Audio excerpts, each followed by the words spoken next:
Chapter 24. Eternity lies ahead for you and me. The rising sun shone through the uncurtained windows straight onto the bed, waking me up. I had such a wonderful sleep. Some kind of extraordinary strength, fantastic, was making its presence known inside of me. I even felt like I wanted to do push-ups or some kind of other physical exercise. I was in an excellent mood. From the kitchen, I could hear the clatter of dishes. Wow, I thought. Don't tell me that's Anastasia trying to make breakfast. She doesn't know how to cope with all the kitchen gadgets or even turn on the gas. Maybe I'd better help her. I put on a tracksuit and opened the door to the kitchen. No sooner had I caught sight of Anastasia than a hot flash seemed to run through my entire body. This was the first time I had seen the Siberian recluse, not in a taiga forest, not in her glade or by the seashore, but in a modern city woman's most typical surroundings, the kitchen. She was leaning over the gas stove, trying to regulate the burner. She kept turning the gas knob up and down, but the old cooker was not designed for any settings except for high and low. In the kitchen, Anastasia appeared to be a completely normal woman. Now, why did I go and scare her last night by bowing down on my knees? I'd probably had too much to drink and was beastly tired to boot. Anastasia felt my gaze upon her and turned to face me. One of her cheeks sported a dab of flour, and from underneath her bandana a braid of hair clung to her slightly perspiring forehead. She smiled, and her voice, that marvelous voice of hers. A splendid good morning for the day coming to you, Vladimir. You see, I've almost finished preparing breakfast. Just a wee bit more to do. You go and wash up. By then everything will be ready. You wash up and don't worry. I shall not damage anything here. I've figured things out. Instead of heading for the bathroom right off, I stood there, dumbfounded, just looking at Anastasia. For the first time in the 5 years we'd known each other, I caught a glimpse of just how extraordinarily beautiful this woman really was. There are no words to describe a beauty like this. Even with a flower-spotted cheek, or without a fancy hairdo, her hair was simply tied back in a bun. Not to mention her plain, unfashionable clothing, she was still extraordinarily beautiful. I headed off to the bathroom, did a careful job of shaving, and took a shower. During all this time, I could not get my thought off of this woman's beauty. When I came out of the bathroom, I sat down on the bed, which by this time had already been made. Instead of going into the kitchen, I just sat there, my mind still racing, with thoughts about Anastasia. It's been 5 years now that I've known this woman, this recluse from the Siberian taiga. 5 years, and how my whole life has changed over these 5 years. Even though we rarely get together, it seems she's always around.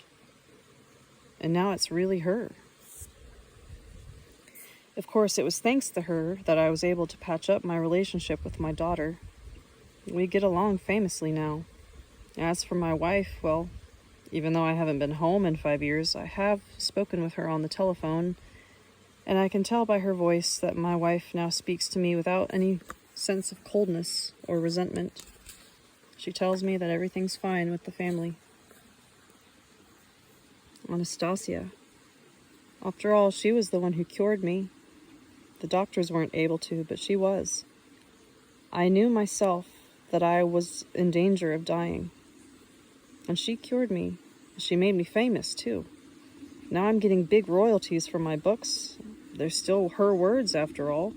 And she always talks so tenderly. She never gets angry. Even if I get mad at her without meaning to, she still won't get angry. Of course, she's changed my life drastically, but she has changed it for the better. It was she who bore me my son. Sure, it's not your normal situation. My son lives in her glade in Siberia, but it's probably better for him there, with her. She is so very kind. I need to say something nice to her, and do something nice for her. Only what? There's nothing she needs. Funny how it turns out. Even if you owned half the world, she'd still have more than you. Still, I really felt like giving her some kind of gift. A long time ago, I had bought her a pearl necklace. Not artificial, but large, natural pearls. I decided this was a good moment to go and give it to her. I took the little jewelry box out of my suitcase, but instead of heading straight for the kitchen, I decided for some reason to change my clothes. In place of the tracksuit, I put on a pair of trousers, a white shirt, and even a tie. Then I put the necklace in my trouser pocket, but I was still too excited to go out into the kitchen. So I stood by the window, looking neat as a pin, until I managed to get a hold of myself. What's going on here, anyway? I thought to myself. It's high time, enough of this silly emotionalism. And I walked out to the kitchen. Anastasia was sitting at the table that she had got all set for breakfast, waiting for me. She rose to greet me. By this time, she had done her hair and put on a very neat appearance. She got up and silently gave me one of her tender looks with her grayish blue eyes, while I just stood there, not knowing what to say. Then I said, unexpectedly using the formal form of address, "Good day to you, Anastasia." My formality completely took me aback. But she replied in all seriousness, as though she hadn't even noticed. "Hello, Vladimir. Please sit down. Breakfast is waiting." Okay, I'll take a seat. But first, I wanted to say, I have something to tell you. But I couldn't seem to remember the words. So tell me, Vladimir. But I completely forgot what I was going to say. I went up close to Anastasia and gave her a kiss on the cheek, whereupon my whole body flared up. I felt hot all over, and Anastasia's cheeks flushed a deep red. Her eyelids fluttered faster than usual. And when I spoke, it didn't sound like it was me at all, but some kind of constrained voice. That's from all my readers, Anastasia. So many people are grateful to you. From your readers? A big thank you to all of the readers. Thank you very much, Anastasia quietly whispered. And then I gave her a quick kiss on the other cheek and said, "That one's from me. You are extremely good and kind, Anastasia, and you are extremely beautiful. Thank you for being you." You think that I am beautiful, Vladimir? Thank you. Do you really think so? She was excited too. I didn't know what to do next, but then I remembered the pearl necklace in my pocket. I hastily pulled it out and began trying to undo the clasp. "This is a gift for you, Anastasia. Those are pearls. Real ones. They're not fake. I know you don't like anything artificial, but these are real." But the clasp wouldn't budge. I jerked at it, and the thread broke, and all the little pearls that had been threaded onto it clattered to the floor and scattered in different directions. I sat down onto the floor to pick them up. Anastasia began picking them up too, only she managed to go faster. I watched as she deposited the pearls into the palm of her hand, and she took a careful look at each one, and I just sat there, entranced with her movements. I sat there on the floor, leaning against the wall, and watched her in astonishment. I thought to myself how common the standard kitchen was, but how uncommon and marvelous I felt everything was in my heart. Why? Probably because she was here, in this very kitchen. Anastasia. She was right beside me, but for some reason I couldn't muster up enough resolve to embrace her. This woman who, back there 5 years ago in the taiga, had seemed to be a somewhat abnormal recluse, now appeared as a star which had dropped here in for a few moments from heaven. Here she was right beside me, yet as a star she was unreachable. And the years, pity the difference in years between us. I watched intently as Anastasia rose and put the pearls she had collected into a saucer on the table. She then turned her head toward me. Entranced, I went on sitting there, on the kitchen floor, leaning against the wall, looking into her grayish-blue eyes. But she never averted her tender gaze, even for a moment. Here you are, right beside me, Anastasia. But now I can't touch you. I feel as though you're a distant star in the sky. A star? That's how you feel? Why? Look. Here she is, at your feet, this little star, turned into an ordinary woman. Anastasia quickly got down on her knees and sat next to me on the floor. She put her hands on my shoulder and rested her head on her hands. I could hear her heart beating, only my heart was beating a lot stronger. Her hair smelt of the taiga. Her breath was a warm breeze infused with the intoxicating scent of flowers. Oh, Anastasia, why couldn't I have met you when I was young? You're so young, and look how old I am. I've lived almost a half a century already. But it has taken me ages to break through to your wandering soul. Do not chase me away now. I'm getting old, Anastasia. My life will soon be at an end. But while you are getting old, you will be able to plant your own family tree and lay the foundation for a city with a splendid future and a marvelous garden. I'll try. Pity I shall have such a short time to live in this garden myself. It'll take quite a few years to grow. If you set it up, you will always live there. Always? Of course. Your body will grow old and die, but your soul will take flight. The souls of the dead take flight. I know that. The soul takes flight, and that's the end of it. Today is such a marvelous day that we have.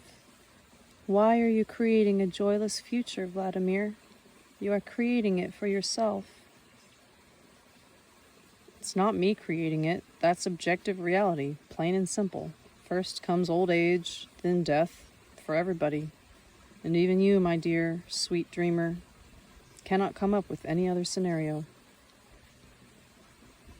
Anastasia shuddered all over and moved slightly to one side.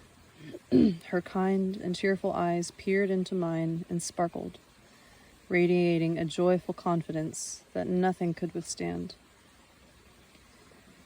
I have no reason to come up with anything. There is only one truth. Death exists for the flesh. That is clear to everyone. For the flesh. In every other aspect, death is a dream, Vladimir. A dream? Yes, a dream. Anastasia got up on her knees and began talking, looking me straight in the eye. But somehow, she always talked... But somehow the way she talked silenced the kitchen radio and the sounds of the voices and other noise outside the window, and she spoke in a gentle voice. My dear, my dearest, eternity lies ahead for you and me. Life will always claim its own, you see. The littlest ray of sunlight glistens in the spring, and the soul enrobes itself in its new things. The decaying body does not embrace the ground in vain. Come spring, from our bodies will sprout new flowers and grass again. You shall forever hear the birds sing and drink in the drops of rain. In the blue sky above, the clouds, again and again, will entrance you with their dance. And if you, my dearest, should find yourself scattered across the unfathomable universe as specks of dust, still refusing to believe, Then from these specks of dust wandering through eternity, I shall begin to gather you up. And the tree you plant will help me do this. In the early spring, to the place where your soul lies in its unfeeling peace, it will stretch out its branch above. And those you have been kind to upon the earth will remember you with love. And if the sum total of earthly love is not enough to materialize you once again, then there is one whom you know, and on every plane of being she will be flaming with a single breath of desire, namely, materialize yourself, my love. There is one who will give herself over for a moment unto death. That will be you, Anastasia? Are you sure that you will be able to do such a thing? Really? Any woman possesses the ability to do it, if only she can compress the logos into her feelings. And what about you, Anastasia? Who will help you return to the earth once more? That I can do for myself. I need not bother anyone about it. But how shall I recognize you? After all, our lives will be quite different from before. Once you materialize on the earthly plane, you will become a youngster once again. You will notice a snotty little red-haired girl in the garden next door to yours. Say a kind word to this slightly bow-legged youngster. Pay attention to that little maid. After you grow into your teens, you will start to notice pretty girls. Do not be in a hurry to join your destiny to theirs. In the meantime, in the garden next to yours, your friend will be growing too. Her face will be all freckled. She will not appear beautiful yet. At some point, you will notice her following you out of the corner of her eye. But do not laugh at her. Do not chase her off when she approaches you to draw your attention away from a more mature, beautiful woman. 3 springs will pass, and the neighbor girl will become a truly beautiful young lass. One day you will look at her, and you will feel yourself aflame with love, and you will be happy with her, and she will be happy too. It is my soul that will be living in that happy girl that you choose. Thank you for that marvelous dream, Anastasia, my precious storyteller. I carefully embraced her by the shoulders and drew her close to me. I wanted to listen to how excitedly her heart was beating, to feel the fragrance of this marvelous woman's hair, a woman who believes only in good, in eternity, and possibly to grasp hold of, if only like a straw, her incredible dreams. Her words about the future made everything around seem more and more joyful. Maybe what you say, Anastasia, is just all words, but still, they are marvelous words, and I feel more joy in my soul when I hear them.